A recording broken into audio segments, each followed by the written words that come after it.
Monday to you. This is Esther Davis with another very special, essential show for you. We are back at the Kelly Law Firm. We were here last month with the Honorable John Wiley Price. He was supposed to be with us today, but as you know, this is the first day of opening up the state of Texas, so things are just a little busy for him. But we have some information that is so important to you for these times and beyond these particular times.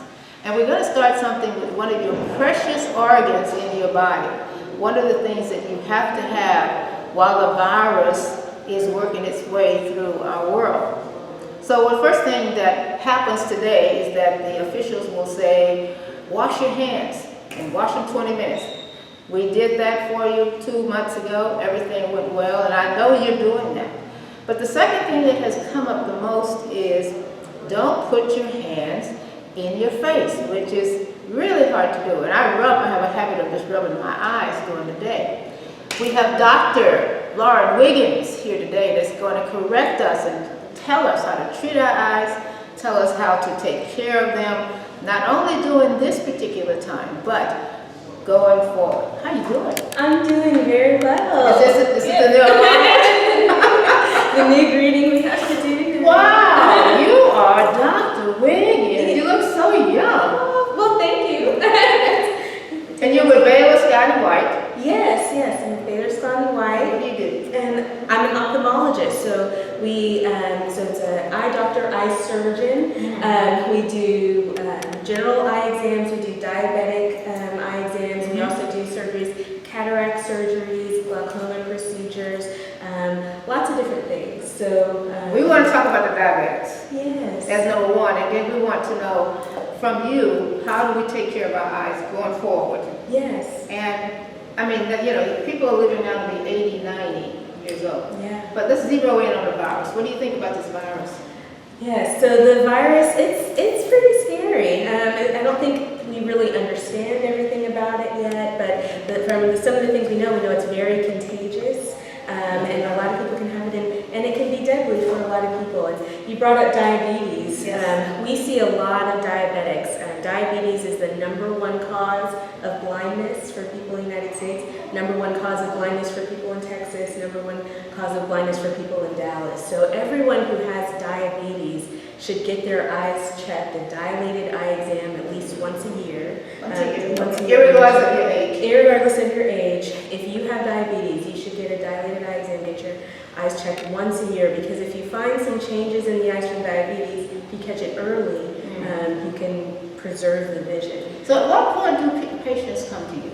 So patients come to us at all different points. So there's we have optometrists and we have ophthalmologists. Right. So ophthalmologists are medical doctors. We go to medical school just like your internal medicine doctors or your cardiologist.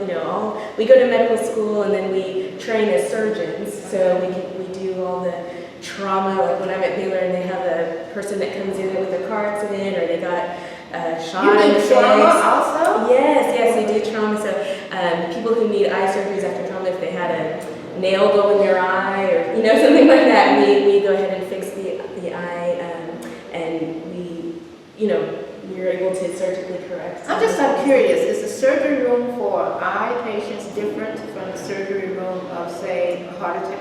No, so we do use very different equipment. So all of your eye surgeries are going to be done with an operating microscope.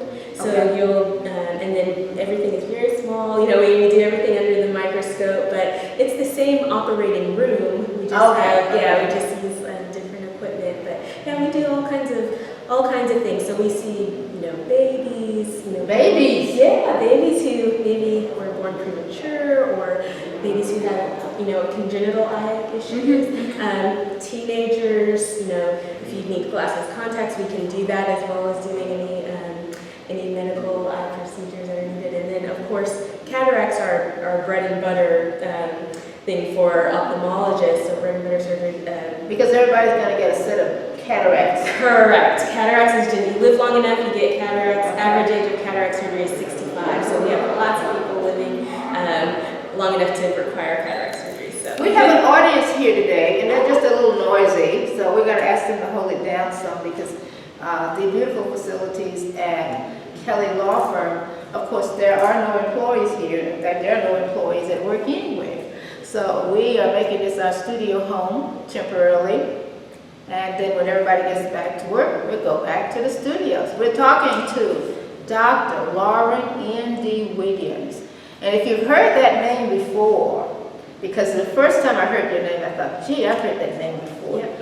You're a musical family. Yes. Yeah. Piano, violin. Yes, cello. The whole bit. Yes. What should we know about the eye, since we depend on our eyes? Probably more than, would that be a fair statement if I said we depend on our eyes more than any of the other I organs? really think so. It's one of our most important senses, you know, Yes. to be able to see and use your vision every day. You want to just make sure that you have good eye health, and within this age of COVID, you want to have really good eye hygiene. So one thing that we're stressing— Hygiene, yes. One thing we're stressing to our patients, and I think, you know, it's kind of gotten into the mainstream media, but you don't want to touch your face, like you were saying earlier, and that includes, you know, putting in contact lenses. We are asking our patients to refrain from putting in contact lenses because you do have to touch your eyes, you know, to do that. How's that going? You know, some people love their contacts. They don't want to go back to They don't want to do that, right? But also soft contact lenses are kind of like a sponge. So if there are allergens or virus particles in the air, they come in contact with your contact, they stick there, so you have that bacteria or virus kind of plaster on your eye for 6 hours or 8 hours or however long you have your contacts in. So it's really not a good idea, especially if you have diabetes or high blood pressure, or if you're at risk for developing complications from the virus, to use these contact lenses. And we also recommend, you know, if you use mascara, eye makeup, things like that. Yeah. What about the false eyelashes? Yeah, false eyelashes. We want to be real careful with all those things that have to touch your eyes, have to go in your mouth, you know, touch your nose, you know, all those things. We want to be real careful that we're trying to stay sterile. So if you don't have to use them in these next few weeks, don't use them. Oh, that's going to be a bit of a stretch, because I'm so amazed, and really when I see women with eyelashes on, because it took me 45 minutes. I mean, I can't wear them because it's too long to put them on. Dr. Wiggins is at Scott White Hospital. We're going to put this up. We're going to put this up on the screen for you. Her telephone number, everything will be up there. Somebody can just call you if they have a question? Yes, please do. We're taking new patients. We are happy to answer questions over the phone. Call the office, and we'll be able to answer and triage all those things. But yes, Now, which one is that, getting off of the subject again, which instrument do you play? I play violin. So I grew up playing violin. My parents put me in violin lessons when I was just before my 3rd birthday. So I was still 2 years old. So I don't remember not playing the violin. That is amazing. Yeah. So We want you to hang around, because what we normally do after we do a session, we take pictures of all of the guests together, and we can use that wherever we want to, mostly in commercials, or let people know who's been on. So you stay with us a long time. I will. You're wonderful. Thank you so much. I appreciate you for having me. It's Ester Davis. I'll be right back with our second guest on the African American Report. Don't go away.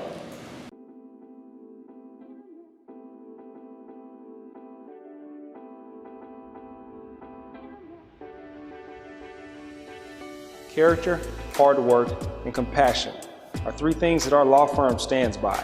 We believe in giving you individuals with the best of character, those who are honest, operate with integrity, and are committed to your case. We strive for excellence in everything we do. We want to ensure that our clients are successful, not only today, but in the future as well. Hard work. Our team is committed to giving their best effort on your file whenever they're in the office and when they're out of the office thinking of you and your claim. Assisting our attorneys, our paralegals work to ensure that your customer service needs are met. We promise to work on your case in an efficient and timely manner. And compassion.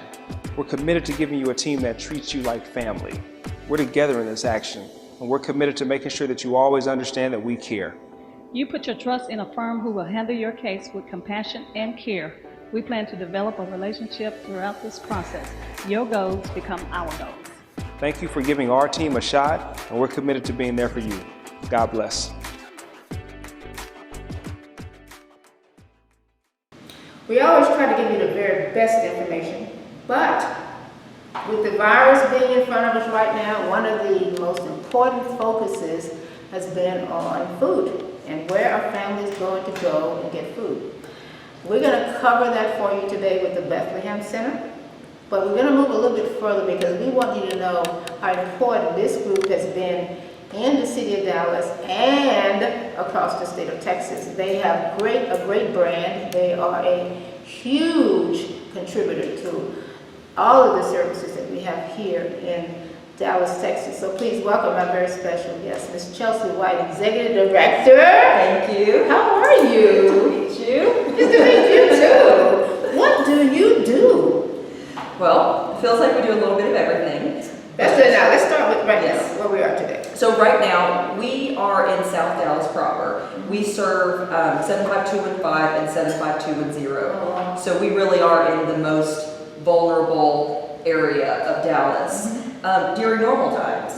Right now, with COVID-19, we know that South Dallas will likely be hit harder.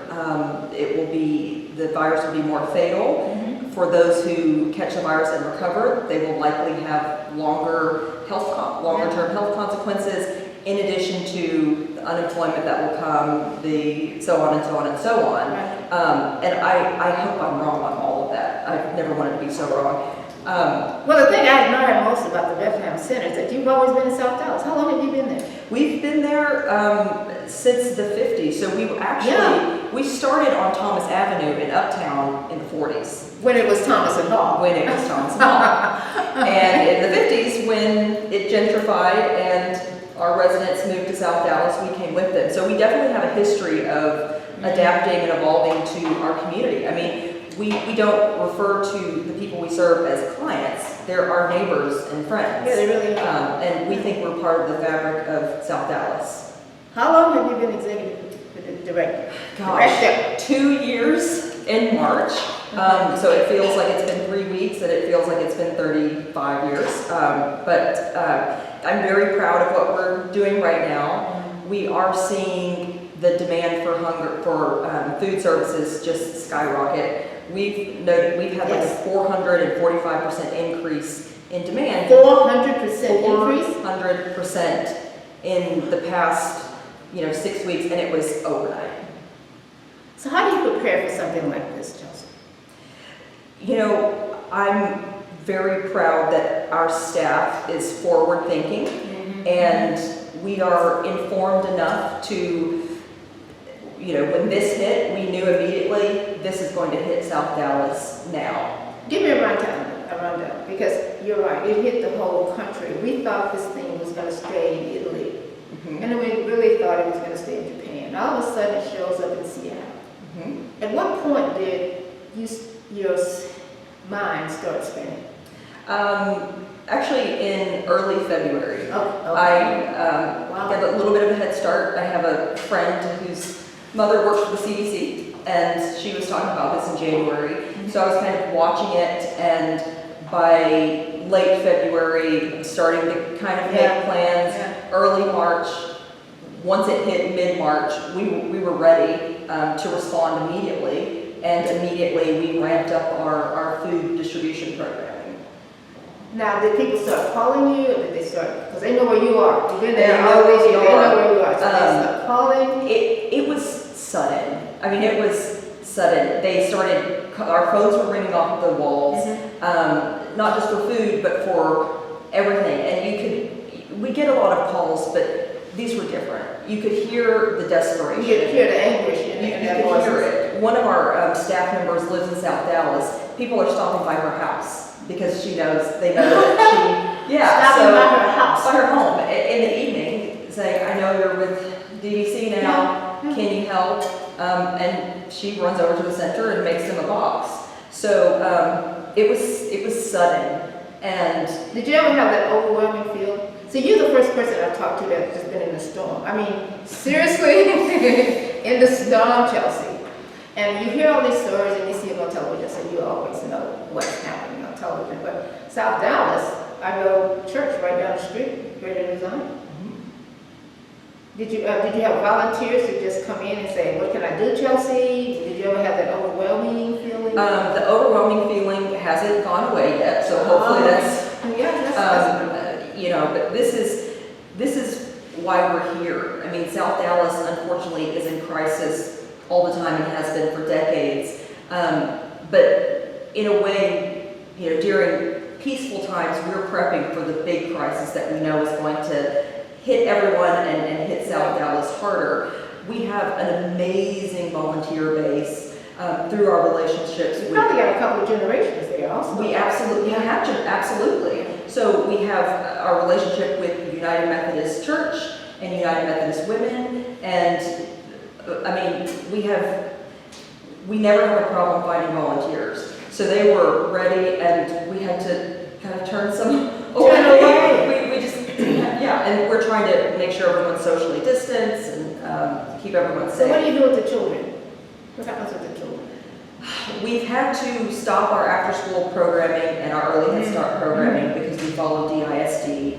So last week we completed a needs assessment where we contacted all of our families just to see what does the kid need, what does the household need, and it was everything from, you know, coloring books to help paying rent.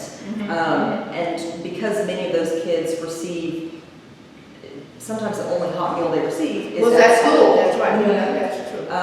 We have to make sure those kids are getting fed. So we have a partnership with DISD, where on Thursdays, as we're handing out groceries, they're serving 100 meals. But now, thanks to some funding we just received, we are going to do our own meal service to help supplement on, I think probably either Fridays or Mondays, because the weekends are. Where do you get your funding? Methodist Church. And how much funding do you need? That's a wide open question, right? Yes. I mean, however much funding we can get, that's how much.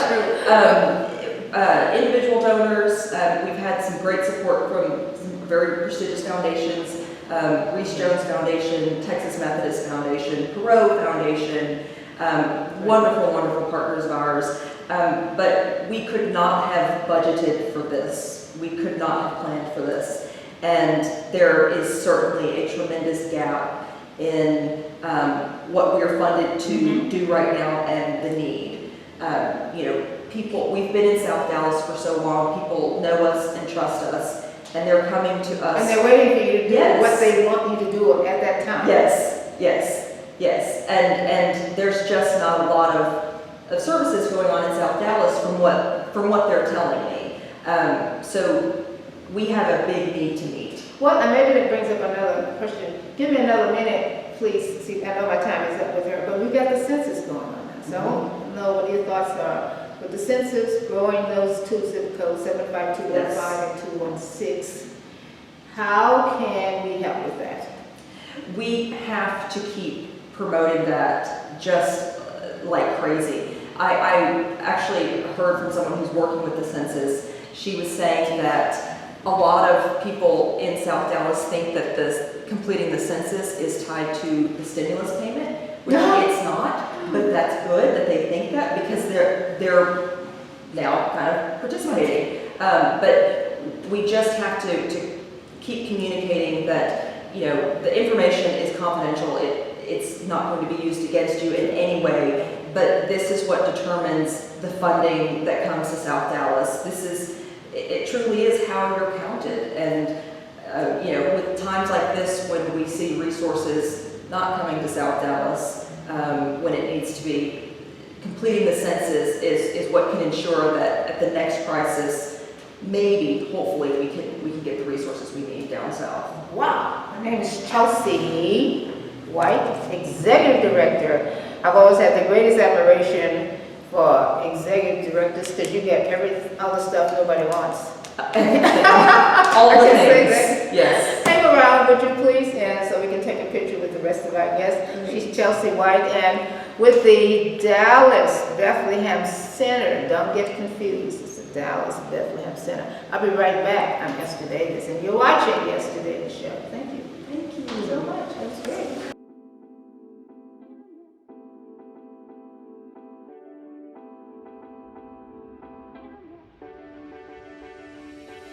Character, hard work, and compassion are three things that our law firm stands by.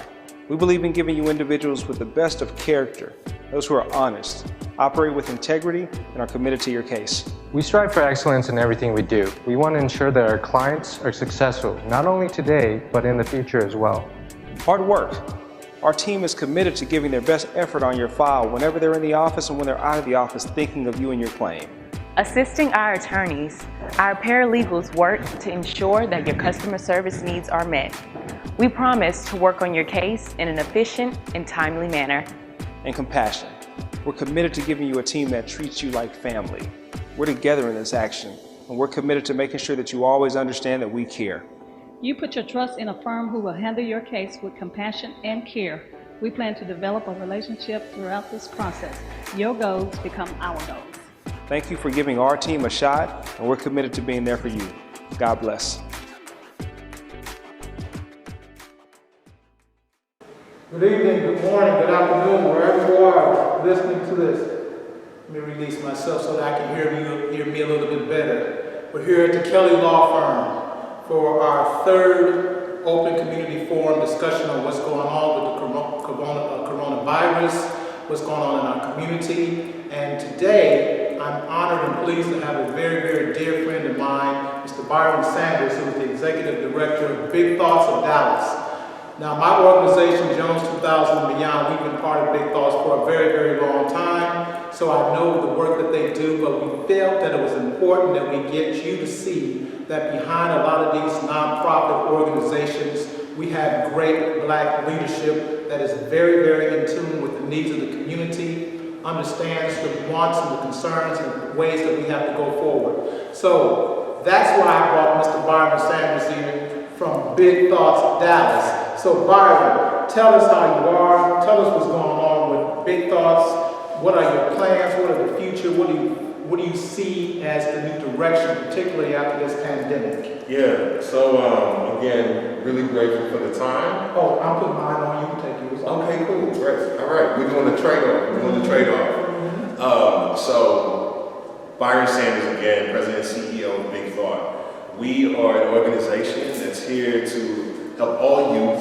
Our whole point is to create a world where all youth in marginalized communities are equipped to imagine and create their best lives in their best world. And so what that means is we're wanting to help young people build the creative muscle. We want to help them build their social emotional well-being. We want to help invest in their authentic youth voice, right? Youth are today, they're not just the future, they're here right now with us. And so a lot of our work has historically shown up in out-of-school time spaces, after school, summer programs, things like that. But the interesting thing that we're in right now, because of coronavirus, is everything right now is out-of-school time, right? Yeah. You know, the schools have closed, and justifiably so, in order to contribute to social distancing. The question that we have to ask ourselves is, how is it affecting young people?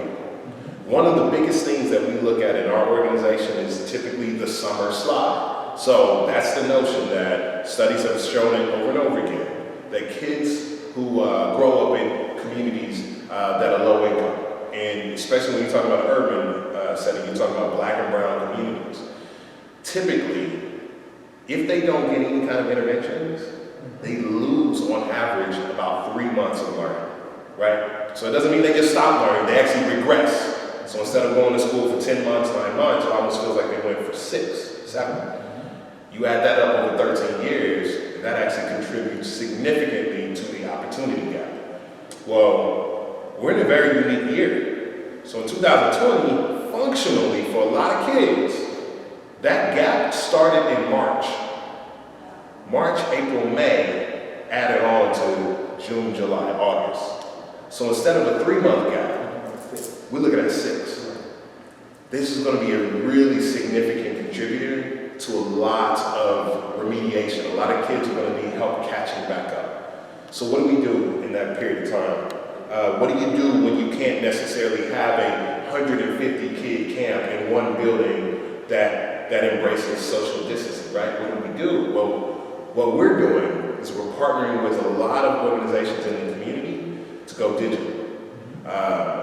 We usually have a big initiative called Dallas City of Learning. over 700 partners, from the Perot Museum to Dallas Public Libraries to the Mixon family out at T.R. Hoover in South Dallas, and everybody in between. We're creating an entire ecosystem so that no matter what zip code a kid lives in, they're going to have access to a high-quality learning experience over the summer. Well, summer's going to be different this year. We have initiated and launched a program, an initiative, an effort that starts Dallas City of Learning now, and it's called Digital Explorations.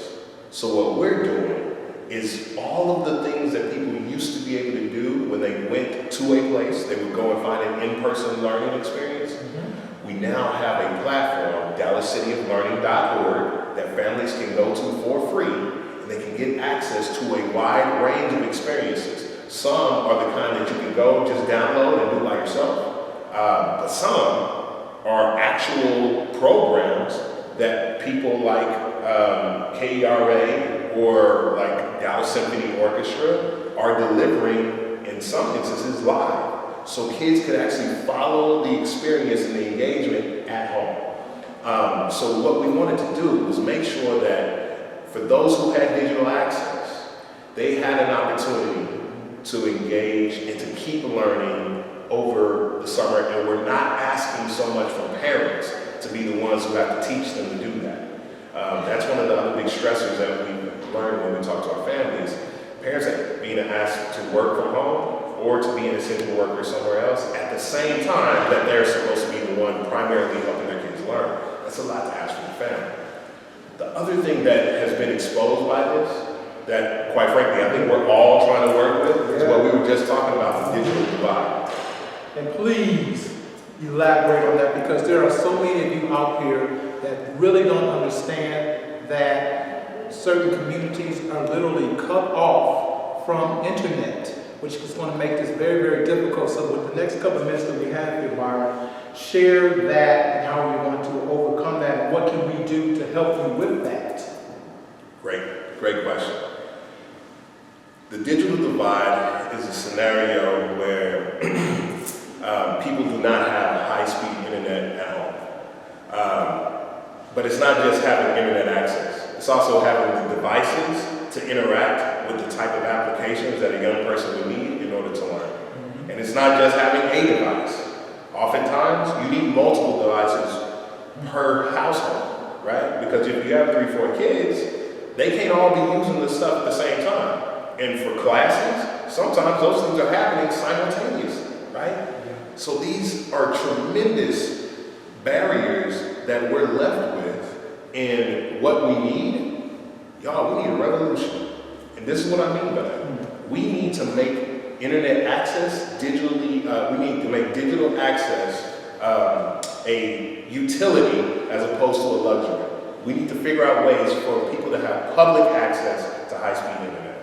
And of course, the president of Big Thought, Mr. Byron Sanders, who is a wealth of information. So once again, we're going to bring voices to you that you don't normally hear, so that the message becomes different. Because sometimes you can tune out messages when it comes from the same sources. We thank you for your time and for the opportunity of coming to you in your homes, your cars, wherever you happen to be. These shows are so important to you. So if you're sending me an email, I'll take it. We're going to put that on the bottom of the screen. And remember, you really are the greatest audience in the world. We'll see you next time. Thank you.